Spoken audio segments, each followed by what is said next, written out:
Hi all. ಇವತ್ತಿನ recipe ಬಂದು ಉಪ್ಪಿಟ್ಟು. ಬನ್ಸಿ ರವೆ ಉಪ್ಪಿಟ್ಟು ಮಾಡ್ತಾಯಿದ್ದೀನಿ.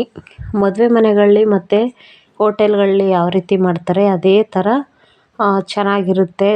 ಸಾಫ್ಟಾಗಿ ಹುಡಿ ಹುಡಿಯಾಗಿ ಪರ್ಫೆಕ್ಟ್ ಮೆಥಡಲ್ಲಿ ಯಾವ ರೀತಿ ಮಾಡೋದು ಅಂತ ನೋಡೋಣ. ನಾನಿಲ್ಲಿ ಭಾಗ್ಯಲಕ್ಷ್ಮಿ ಬ್ರ್ಯಾಂಡದು ಬನ್ಸಿ ರವೆ ತಗೊಂಡಿದ್ದೀನಿ. ಅದು ಚೆನ್ನಾಗಿರುತ್ತೆ ಕ್ವಾಲಿಟಿ.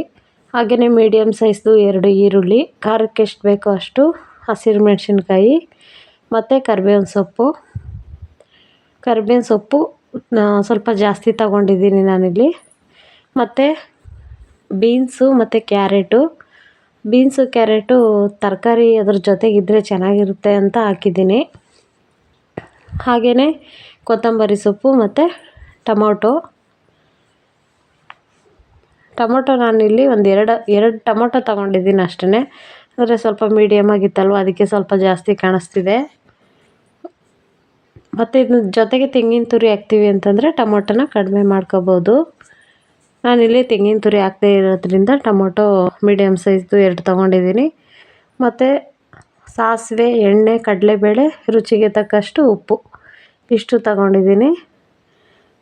ಇವಾಗ ಇದನ್ನು ಮಾಡೋಣ ಬನ್ನಿ. ಇವಾಗ ಇದು ಬನ್ಸಿ ರವೆ ಉಪ್ಪಿಟ್ಟು ಬೇಕಾದರೂ ಮಾಡ್ಕೋಬೋದು ಅಥವಾ ಮೀಡಿಯಮ್ ರವೆನಲ್ಲಿ ಬೇಕಾದರೂ ಮಾಡ್ಕೋಬೋದು. ನಾನಿಲ್ಲಿ ಬನ್ಸಿ ರವೆ ತಗೊಂಡಿದ್ದೀನಿ. ಇವಾಗ ಒಂದು ಲೋಟದಲ್ಲಿ ನಾನಿಲ್ಲಿ ಅಳತೆ ಮಾಡಿ ತಗೊಂಡಿದ್ದೀನಿ. ಅಂದರೆ ನಾನು ವೀಡಿಯೋದಲ್ಲಿ ನೀಟಾಗಿ ತೋರಿಸ್ಬೇಕು ಅಂತ ಹೇಳಿ ಲೋಟದಲ್ಲಿ ಅಳತೆ ಮಾಡ್ಕೊಂಡಿದ್ದೀನಿ ಅಷ್ಟೇ. ಇಲ್ಲಾಂದರೆ ಒಂದು ಅಂದಾಜಲ್ಲಿ ನಾನು ಮಾಡ್ತೀನಿ. ಇವಾಗ ಇದಕ್ಕೆ 2 ಟೇಬಲ್ ಸ್ಪೂನಷ್ಟು ಎಣ್ಣೆ ಹಾಕ್ಕೊಂಡು ಚೆನ್ನಾಗಿ ಇದನ್ನು ಫ್ರೈ ಮಾಡಬೇಕು, ಅಂದರೆ ಹುರಿಬೇಕು. ಡ್ರೈ ರೋಸ್ಟ್ ಕೂಡ ಮಾಡ್ಬೋದು, ಅಂದರೆ ಎಣ್ಣೆ ಹಾಕ್ದೇ ಹಂಗೆ ಕೂಡ ರೋಸ್ಟ್ ಮಾಡ್ಬೋದು. ಎಣ್ಣೆ ಹಾಕ್ಕೊಂಡ್ರೆ ಸ್ವಲ್ಪ ಚೆನ್ನಾಗಿ ಬರುತ್ತೆ ಉಪ್ಪಿಟ್ಟು ಅಂಥೇಳಿ ಸಾಫ್ಟಾಗಿ.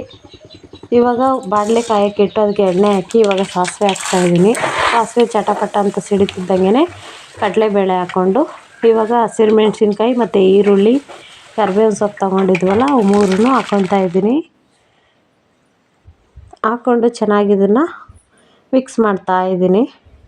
ಇದೇನು ಗೋಲ್ಡನ್ ಬ್ರೌನ್ ಬರಬೇಕು ಈರುಳ್ಳಿ ಅಂತೇನಿಲ್ಲ. ಉಪ್ಪಿಟ್ಟಿಗೆ ಯಾವತ್ತಿದ್ರೂ ಕೂಡ ಒಂದು ಮೀಡಿಯಮಾಗಿ ಬೆಂದರೆ ಸಾಕು.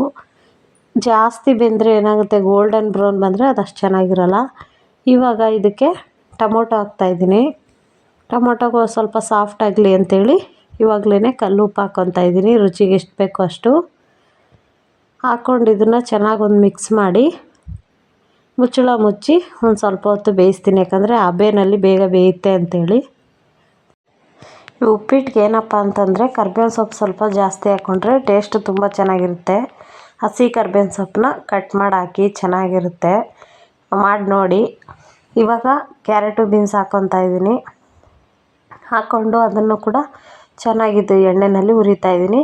ಇವಾಗ ನಾನು ಯಾವ ಗ್ಲಾಸ್ ತೊಗೊಂಡಿದ್ನೋ ರವೆ, ಆ ಗ್ಲಾಸಲ್ಲಿ 1 ಗ್ಲಾಸ್ ರವೆಗೆ 2 ಗ್ಲಾಸಷ್ಟು ನೀರು ಹಾಕ್ತಾಯಿದ್ದೀನಿ. ಮತ್ತು ಕೊತ್ತಂಬರಿ ಸೊಪ್ಪು ಕೂಡ ಇವಾಗಲೇ ಹಾಕಿದ್ದೀನಿ. ಇವಾಗ ಉಪ್ಪು ಸರಿಯಾಗಿದೆಯಾ ಅಂತ ಒಂದು ಸಲ ಚೆಕ್ ಮಾಡ್ಕೊಳ್ಳಿ. ಉಪ್ಪೇನಾದರೂ ಕಡಿಮೆ ಇದ್ದರೆ ಸ್ವಲ್ಪ ಉಪ್ಪು ಹಾಕ್ಕೊಂಡು ಟೇಸ್ಟು ಸ್ವಲ್ಪ ನೋಡಿಕೊಂಡು, ಯಾಕಂದರೆ ರವೆ ಹಾಕಿದ್ಮೇಲೆ ಸಪ್ಪೆ ಆಗ್ಬೋದು. ಸ್ವಲ್ಪ ಮುಂದಾಗಿ ಹಾಕ್ಕೊಂಡು ರವೆ ಹಾಕಿ ತಿರುಗಿಸಿ, ಆವಾಗ ಪರ್ಫೆಕ್ಟಾಗಿ ಬರುತ್ತೆ ನೋಡಿ. ಇವಾಗ ಸ್ವಲ್ಪನೇ ರವೆ ಹಾಕ್ಕೊಂಡು ತಿರುಗಿಸ್ತಾ ಇದ್ದೀನಿ. ಇದು ಗಂಟಾಗದೇ ಇರೋ ಥರ ನೀಟಾಗಿ ಮಿಕ್ಸ್ ಮಾಡ್ಕೊಳ್ಳಿ. ಇವಾಗ ಮುಚ್ಚಳ ಮುಚ್ಚಿ 1-2 ನಿಮಿಷ ಹಬೆನಲ್ಲಿ ಬಿಟ್ಟು, ಇವಾಗ ನೋಡಿ ಸಕ್ಕತ್ತಾಗಿದೆ. ಹೋಟೆಲಲ್ಲಿ ಮತ್ತು ಮದುವೆಗಳಲ್ಲಿ ಯಾವ ರೀತಿ ಮಾಡ್ತಾರೆ ಉಪ್ಪಿಟ್ಟು ಅದೇ ಥರ ಟೇಸ್ಟು ಮತ್ತು ಅದೇ ಥರ ಸಾಫ್ಟಾಗಿ ಚೆನ್ನಾಗಿ ಬಂದಿದೆ ಉಪ್ಪಿಟ್ಟು. ನೀರು ಕರೆಕ್ಟಾಗಿ ಹಾಕಿರೋದ್ರಿಂದ ತುಂಬ ಚೆನ್ನಾಗಿ ಬಂದಿದೆ. ಮತ್ತು ನೀವು ಕೂಡ ಟ್ರೈ ಮಾಡಿ.